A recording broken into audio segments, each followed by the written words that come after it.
information technology internet has been alive and kicking for a long time. So I thought people had more idea about how other places in the world, you bring the voices up front, you acknowledge it, amplify it, much like what you do, of voices you wouldn't hear otherwise. So you promote their effort, and you also put a focus on issues which are not often talked about.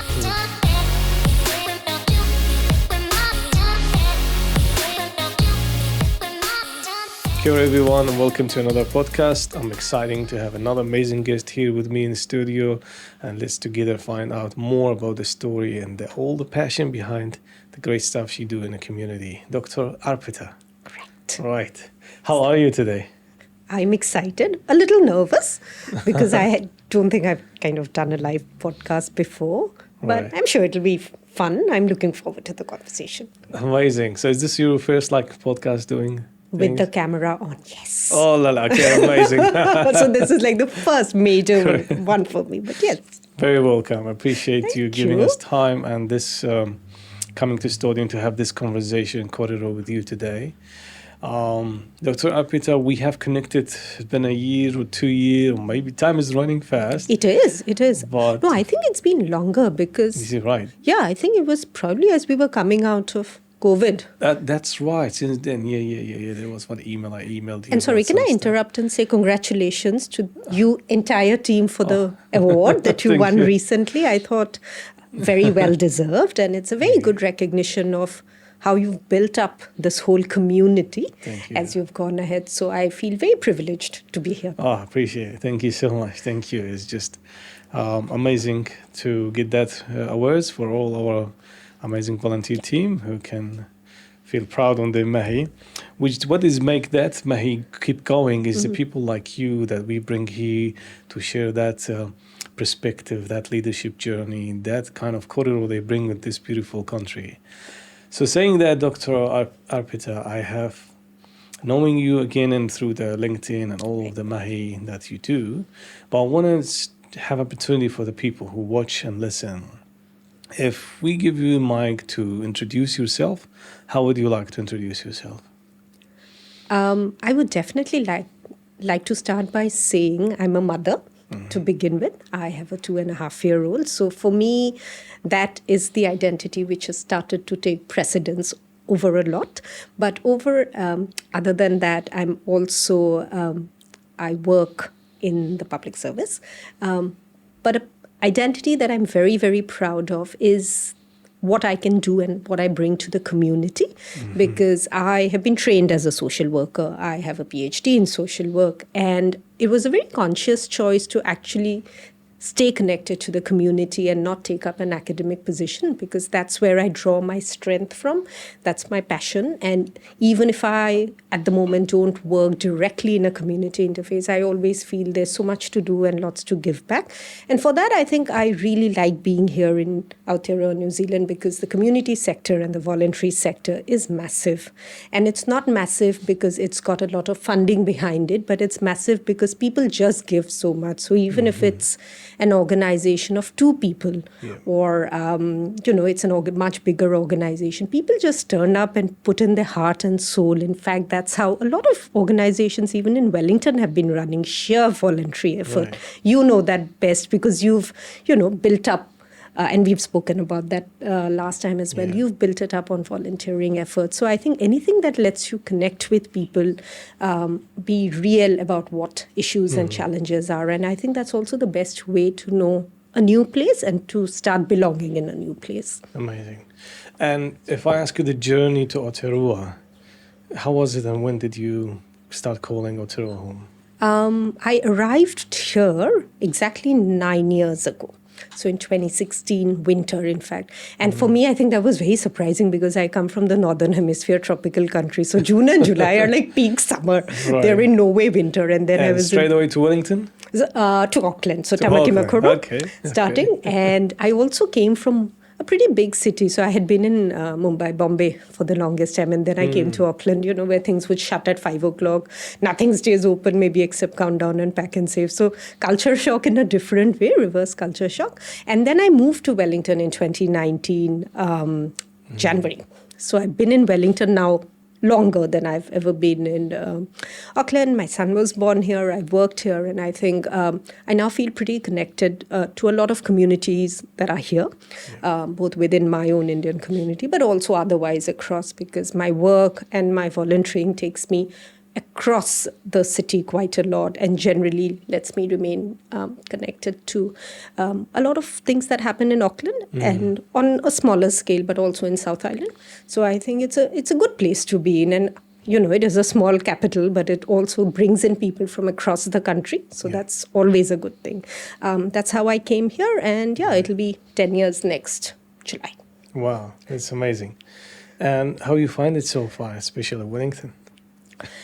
I think even when I was growing up in India, massive country, I changed about 8 schools as I was growing up because my parents had transferable jobs. So I was born in Bombay. I've lived in Calcutta, Delhi, done my education in states of Rajasthan, and then came back to Delhi to do my graduation, post-graduation, and PhD in Bombay. So that's quite a lot of travel. I belong to the northeastern state of Assam, which produces the bulk of tea in India and also for the world. So I think growing up, I also, and we traveled a lot as a family, even within India. So I always like experiencing different places. But to your question in particular, I think it is very different when you decide to move from your country, no matter which part of your country, to a country for a longer period of time. And then when you start and you find yourself re-establishing yourself, particularly professionally, I don't think you find it so difficult as much as people around you find it difficult to accept you in your new reality. So I won't say I have struggled so much in terms of learning a whole lot of new things, but I think I've struggled more for people around me to accept me for who I am. So I think that is what stands out. But in terms of living in Wellington, I find it convenient. It's very easy to walk around the city. I think within New Zealand, one of the best public transport systems. It's also a good place to make connections. You often walk on the street and you find people you know, or you find you're talking to someone and that someone knows someone you know. So I think that way it's good. But it always remains. So you're always it's a floating idea of home, right? There's a fixed idea of home, which is home. And then there's a floating idea. And depending on every day and every year how it goes, that idea you feel, yes, I belong to a certain extent. But then you're like, but do I belong to the extent that I want to? So I think it's always a shifting entity for me. Right. Very interesting. Oh, that's cool. Well, I have a question, but before I want to ask you about the belonging and acceptance, all of that. But before I go, I'm interesting because you mentioned about, even behind the scenes, we were talking about a lot of tea and chai story. Yeah. So you are a chai person. Can I answer that honestly? I belong to a chai state. I am really not so much of a chai person. I mean, the occasional green tea, yes. But I don't like masala chai. I know most Indians would be very surprised, but I don't. Right. But I like making masala chai. And I like making chai for people who come to my home. And I think that bit I really enjoy. So with lots of ginger and whatever it is. Right. And so in a lot of supermarkets here that we can find these products, is it the same taste from the place you came?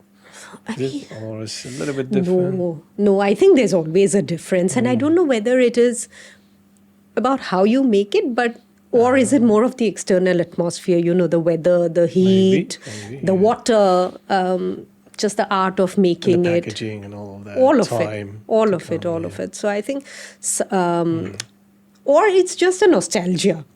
I don't know. It could also be that, right? That, you just don't feel it's the same thing. Because sometimes you can drink the tea, depending on the weather, how strong it is, the wind, how strong is the mood as well. Yes. Because maybe we're sitting in a hot environment, drink tea, it's still good.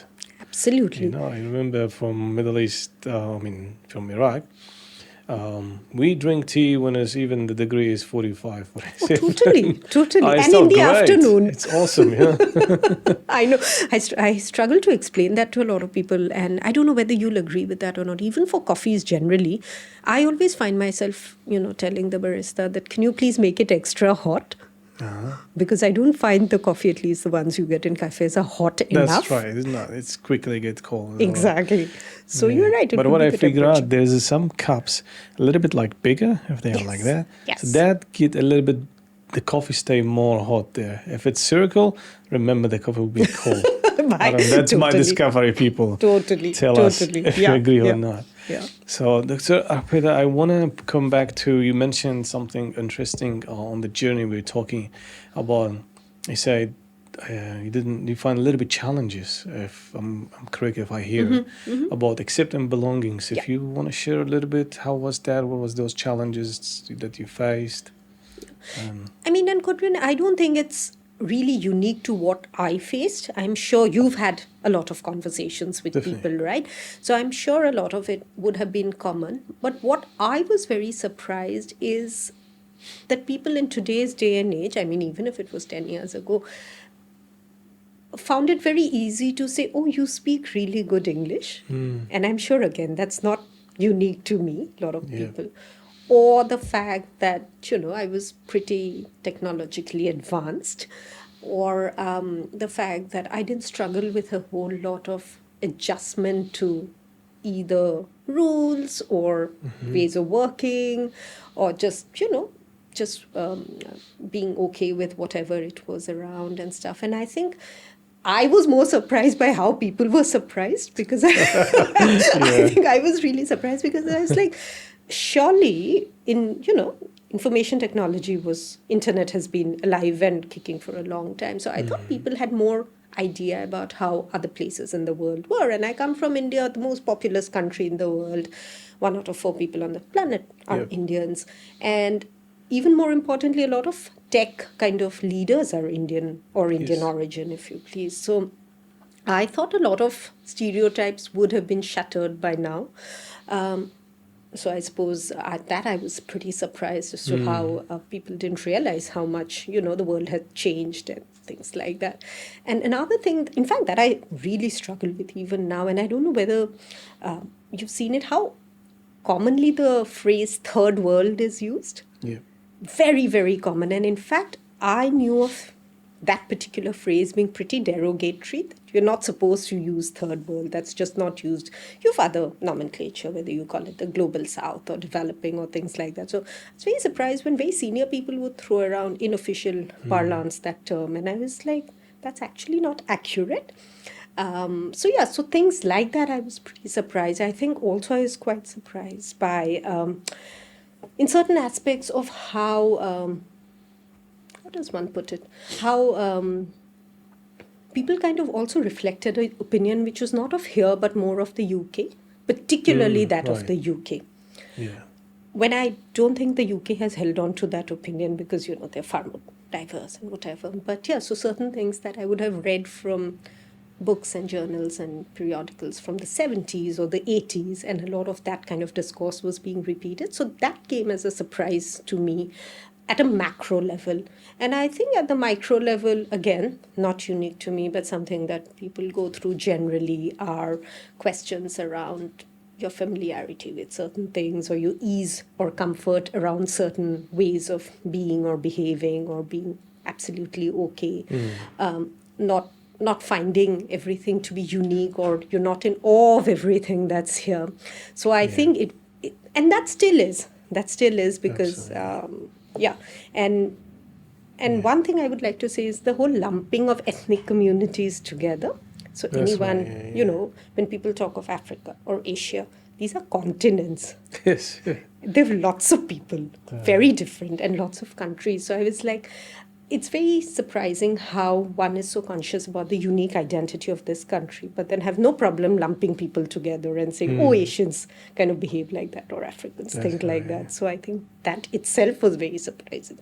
Yeah, wow. Yeah, absolutely. I agree, because I had many stories. The people that we brought here, or the way that actually we do this podcast, is that kind of awareness, that kind of a little bit put more people to have a different perspective, different things that we face, or that we have a say. We have our voice and our cultures. Yep. We come from a different backgrounds. Yeah. So in this one, how did you face those challenges, especially someone like you who I love that you say I was surprised that the people were surprised. So how did you face those challenges when you were facing someone like that telling you your English is good? What do you think about them? How you were treating what was your response to those challenges? I have a very educational response. Again, I've been in higher education for a long time, generally like education. So I kind of take it as an educational expedition rather than, as an affront or the fact. I just take it as people don't know. And what do you do when people don't know? You educate them, right? You tell them. You tell them on the face, and then you suggest things like readings, send them links or podcasts. And the second thing is you just turn up as who you are. So you don't go down the path of being coy or embarrassed about who you are. Simple. You bring your own lunch, and you bring what you would have anywhere or at home. You bring that for lunch. Yes. When people kind of suggest where would you want to go out for lunch, you sometimes do suggest places which you would like, which might have, which could be Indian or could be Middle Eastern places or things like that. And you just bring in more acceptance, you bring in more knowledge of who you are. You dress up in, in clothes like you would dress up back home, which are considered formal, which you would wear in a formal setting back home. Yeah. You introduce colors, and you also, I did that very consciously. So if it was Diwali, I would send out, like in the Teams chat, generally a Diwali thing, or initiate having a function around Diwali at work and things like that. And you educate people, you tell them what they're missing, you introduce them, you tell them about things that are happening in the community that they may not have attended previously. And honestly answer questions that they might have of political or general things that are happening. And also be equally honest if they ask you about countries you're not aware of, and say, I don't know, because you're not a spokesperson for everyone, That's right? You kind of cannot just answer for any other country which is not yours, that you're not qualified to talk about, and you would rather redirect them. Another thing that I did was join the employee-led networks, so networks at work, at place, which then become a window to talking more about issues that you identify with. So whether it's gender or, if there are ones with ethnic communities and things like that. And the third is you really try and join organizations who have a respect for multiculturalism and diversity, and then you give back to them, because then they do the bigger work of reaching out to communities across the country. So at all levels, so you do, you have a personal angle to it, you have a community angle to it, and where you can, you get into advocacy the best way that you want to go about it. Right. Okay. That's amazing. No, that's a really wonderful way to respond to this challenge, because I think you're right that there's a lot of people, it's just about the ignorance, which they don't know. They maybe they don't come up with that updated themselves, or the cycle they are surrounded is. Probably they only know whatever that cycle is for wherever, is it locations are, is it the community they are surrounded. So it's normal, even for our communities. If someone, for instance, in Middle East, if someone come there as a white person, everyone think he's American or British. Yeah. These two, we don't understand and start thinking, no, actually they're Australian, actually, or someone else, because we just put them in one group.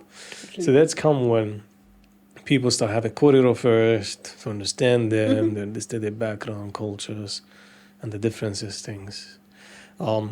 Appreciate sharing that. I also know you are very active in a lot of cool stuff in the community and this sector. I don't know whether it's cool or not, but generally the community sector. Right, so on the one. So I want to check with you. So how you see that mahi that you giving back to community, help you our community or other communities, and also how you see that's important. That's first. And the second question, I want to also talk a little bit on the employment journey. Yeah. So let's start with the community things. How you feel seeing our little communities of refugee or migrants in Aotearoa, and how important us we give them back, or whatever way we see. No, I think, like I said, I'm obviously trained as a social worker, so that's my profession, even if I may not practice it directly at the moment. But I also come from a family which has been very, very active in the community. So my grandmother, for example, she was part of, way back from the 50s and 60s up to the 90s of the writers, the Women Writers Association back in my home state. My grandfather was employed in post-independent India, and a lot of community building for a newly independent country was part of his job.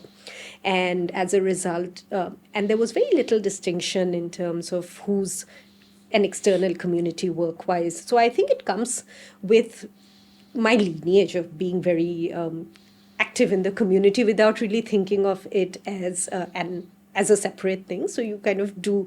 Also, when you come from a collective culture like ours, again, the boundaries are very limited in terms of your. Yes. You kind of, you'll know that, right? So you don't think twice about inviting someone over for a meal, or if someone needs a helping hand, you don't think twice. Yeah. You're like, I can connect you to XYZ. So I think we all come from those communities. I had that personal privilege of growing up in an environment where it was very, very common. My parents are still very involved in a lot of community-facing volunteering activities. And doing a lot of capacity building for youth at the moment. So it comes for who I am. I think when I came here, because one of the first jobs that I had back in Auckland was working with communities, that actually taught me a lot about New Zealand as a whole, about society generally, about a lot of issues around Tangata Whenua, which I had no idea before coming here. So in the first year itself, I took up a course in Māori-led social work.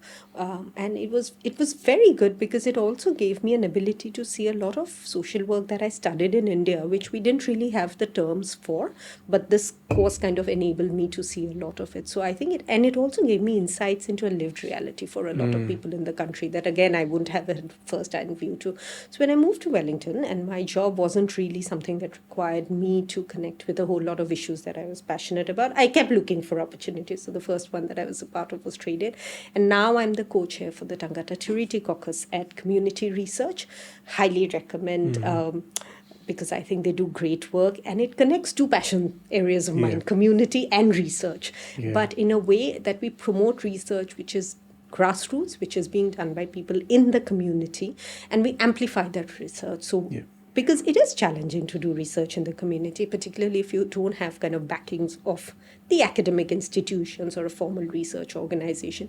And it's important, coming back to your question, it's important because you bring the voices up front, you acknowledge it, amplify it, much like what you do, of voices you won't hear otherwise. So you promote their effort, and you also put a focus on issues which are not often talked about in the larger discourse. So I think it's very important. Also, when you, if you truly want to belong to a society, you have to give back, because no matter how challenging, all of us reach a point where we have enough ability to give back. And when we do give back without any expectations, I think it benefits us primarily, because the source of satisfaction that you go back with, like I said, I'm a mother, so I truly believe that when I give back, I'm creating a better society for my child and children like him to grow up in.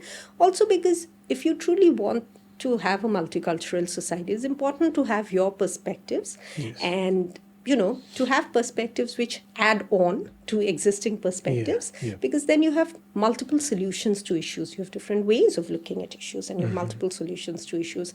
And whereas one approach may not work, you actually have alternates, so you do that. And I think it's very important. And like I said, in Wellington particularly, it's not difficult, because almost everyone that is volunteering for a cause. That's so it could be good bitches baking, and they're baking, the volunteering, the wonderful skills.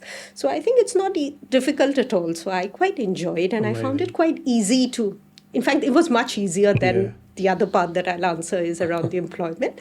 Like I said, I think, again, not unique, but then everyone has gone through the whole application and CVs and not hearing back. Yeah, that's where we're talking about the next question. Exactly. But absolutely right. It's just amazing, how important this, which you mentioned, a very important point, that our voices is add-ons to those voices is already there. And I think people like coming from different backgrounds is bringing different perspective to help existing projects, how it work for everyone. Correct. It's not like taking away from anyone or any other new direction. It's just our voice to add, to reach wider. Yeah. Which is we see the country is going into more multicultural, more people coming here to work, to live permanently. So it's basically we are here to provide that environment to reach everyone's to work, which is already the same opportunities, the projects, the ideas. But I think some people get it, they think it is like a little bit challenging for them when they see different perspective of there. They don't get it that it's there to help out the same process, the same goals that everyone wants. But I think maybe the communication bridge, that kind of understanding of each other, is missing in some of that. Well, I agree with you on the importance of this. And by the way, I love community research. They do a lot of work and great platform for many researchers. I've been watching some of the webinars time to time. It's a great stuff. They're invite, but it'd be amazing. Yeah. And then in the end, you already brought us to the question of the employment and thing. Yeah. Again, I had the privilege to listen some of your, not video podcast, your other ones, and it's coming through. It will be there. But in that one, there was things about employment journey. So in your experience since you arrived here, then how did you find that employment journey as a migrant who come here? It was easy. It was hard. What was the learning from the journey of employment? Want to share with us, people watching us around? I mean, when you come from a country of 1.4 billion, for example, it's ingrained into you pretty quickly that you have to work hard. Like there's no alternate to it, right? And it's very, very competitive. So any fellowship or any admission that I've got into an institute of repute in India has always been competitive. So it never kind of phases you that you have to work hard because you know you have to, right? Yeah. I think what phased me was not the working hard process, because obviously you have to work hard, but knowing how the employment market is set up here, irrespective of the sector, the fact that you really have to have a champion for you to actually gain that first foothold. Yep. And that is something that you're not prepared for in a sense, because, you know, if you have to crack a competitive exam with 50,000 other people, that's easy, because then you take the exam, you prepare for it, you get a score, and you know that the reason you've been either rejected is because you didn't score above a certain cutoff mark, or, you know, whatever. Yeah. Or you did, and then you get through. But the ambiguity of not knowing why you're not getting through, I think, is the really difficult part. You're like, you know, what is it that doesn't work? Is it my CV that doesn't work?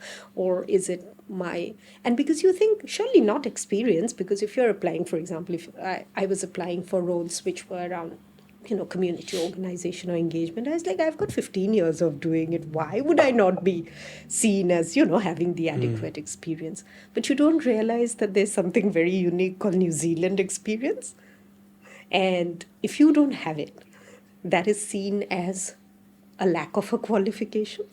And I think that bit is the shocking bit, because no one tells you up front, right? Yes, you right. only kind of learn as you go along the process that you do. So I think for me, that was the most important. And it's not to say that obviously I knew everything, didn't, new country, but you're like, surely some of the baseline stuff, I've done it, and you know. So I think that was the difficult part of understanding what causes the rejection. Things like CVs and stuff you can work on, because that's just that's kind of, you know, you have to, because I was just used to, for example, writing very short CVs to the point no one has time to go through 4 pages of CV. But turns out here people do like long CVs, and they're like, you know, we want to see 4 pages of. So you're like, sure, I can write more about myself. That's not the problem.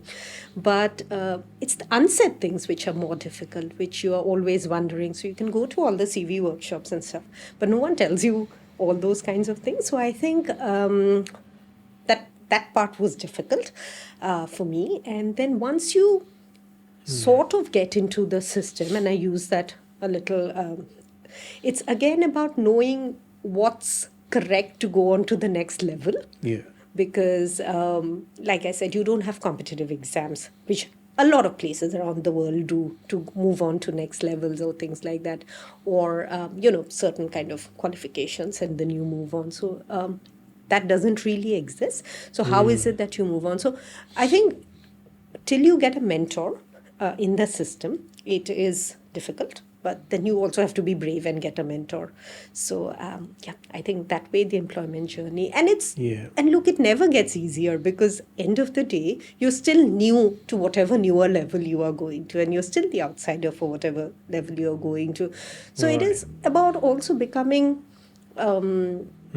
I think satisfied with oneself and not pushing oneself all the time, because it's often not you, it's rather the system that's built around you that is difficult to navigate. So I think being a little forgiving to oneself, and that I would really urge, I think, whoever's listening or tuning in, I think, don't be so hard on yourself, because we are meant to work hard, and we are told that if you work hard, things will work out. But sometimes it's really not about you. Right, exactly. Absolutely, it's not about you. It's about that system, that kind of system of that organization or agencies that are using that, not understanding your skills, not understanding the things that you bring to that place. So it's not about you. And also agree that you mentioned some of what we are missing. They don't tell us you don't have New Zealand experience. That is missing. They don't tell us you don't have experience. Yeah. They will not tell us like New Zealand. Yeah. They know we have experience, but that New Zealand, which especially you have just arrived, how I get that if you don't give me a chance? At least try, at least 3 months contract or something small, so can show that experience, and then you'll find out that we have all the experience or not, Yeah. Exactly. So we're coming to end of this podcast time. I want to ask you for which that was great advice. What would be your message or an advice or anything that you want to share? We put this question more as a message for our people who are watching or listening to this podcast. I think very importantly, don't lose your authenticity. Be who you are. You don't need to, no matter what someone tells you, you don't need to change your name. You don't need to kind of, change how you talk, because you bring in lots of skills for who you are. You bring in lots of experience, particularly people who've worked elsewhere in far more competitive places, far more challenging situations. So I think it is an asset. And so never change yourself for who you are. Sure, make yourself better. Like I said, if your CV is 1.5 page, like mine was, if it needs to be 5 pages, go ahead, do that, talk about yourself. That's great. Also, I think don't be, and I've seen this in a lot of workplaces, don't be afraid to speak up for things for things you believe in, and for things which are correct. I think because people are usually quite okay and they're receptive to it. It's just the hesitation of speaking up. So I think one should speak up, and one should be, Another thing that I'd say is also, and this I think is also common to our communities, is really try and integrate, like talk to other people, go to events that you feel, a broader society would go to. Try and look beyond your communities, because that's also important, and that's something that our communities suffer from. So I think also be accepting of other people's traditions, be less judgmental overall. I think that works both ways. If you can show you are less judgmental, often that comes back to you, that people are less judgmental towards you. And I think be prepared to work hard in different ways, than what you have before. So, and this is completely based on my experience. So, I have no way of saying that this has been everyone's experience. So this is what has worked for me. And very importantly, I think I said it in the last kind of voice podcast that we did in Korean, was always give back. Because once you reach at a certain level where you think that you now have enough in the tank, please give back and make it easier for the next person. They don't have to jump through the hoops that you did, no matter whoever it is. So if you have a chance to give back, whether it's responding to someone's LinkedIn invitation of them wanting to have a coffee with you, or, chance to volunteer at a soup kitchen, even if it's for 1 hour, fundraise for someone, buy a chocolate if someone is fundraising for their child's school, whatever, just give back, because I think that makes the journey easier for you, and it also makes it easy for whoever's coming next. Absolutely. Wonderful. Just give back. And then that one, so now what we have is this tradition we use in season 6. So we call our guest messages. Oh, nice. Which previous guests have left a question for the guest, and you will also have opportunity to leave a question for the future guest that's coming. Okay. So let's see what question have been left for you. Question is, who is in your past means the most to you and your future ahead? In the past, it's definitely my maternal grandmother. Very, very close to her. She unfortunately passed away a while ago, but she is one of the wisest, friendliest, wittiest persons. And I think we never, ever had a generation gap because I was very fortunate to live the final years of my school with her. And I think we got along so well. We went everywhere, we went out together and, in the limited way and stuff. And she has been a major influence in my life without ever being kind of dominating. So she's always there with me. And I often find myself kind of reflecting in times of difficulty and having like a silent conversation with her. So easily the most influential person in my life. And for future? That's a difficult one. I hope it's my son. I hope it is my son and my nephews.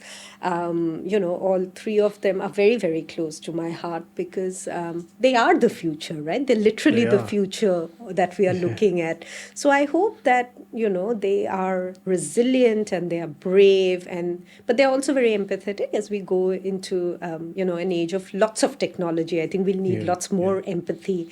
And I think they always... I hope they always remember the value of family and relationships. So I think my son and both of my nephews, so all three of them, they are the future that we are building, we are looking forward to. And I hope they'll be wonderful global citizens. Amazing. Dr. Arpita, thank you so much. I appreciate your time and the korero and the knowledge and all this beautiful conversation we had today. Thank you so much for joining us and look forward for future opportunities as well. I am just so happy to be here. Like I said, this is the first time, so I hope it fits in the mold with all the wonderful work that you do. And I'm extremely proud to be a part of this team which has built itself up. We've been talking how you built yourself up, and congratulations again on your award. I hope first of many, many awards that you get, and look forward to your journey as well. Thank you so much. Appreciate it. So thank you so much, people. Hope you enjoyed and listened. Even if you're listening or watching this podcast, see you next one. Ka kite. Ka kite.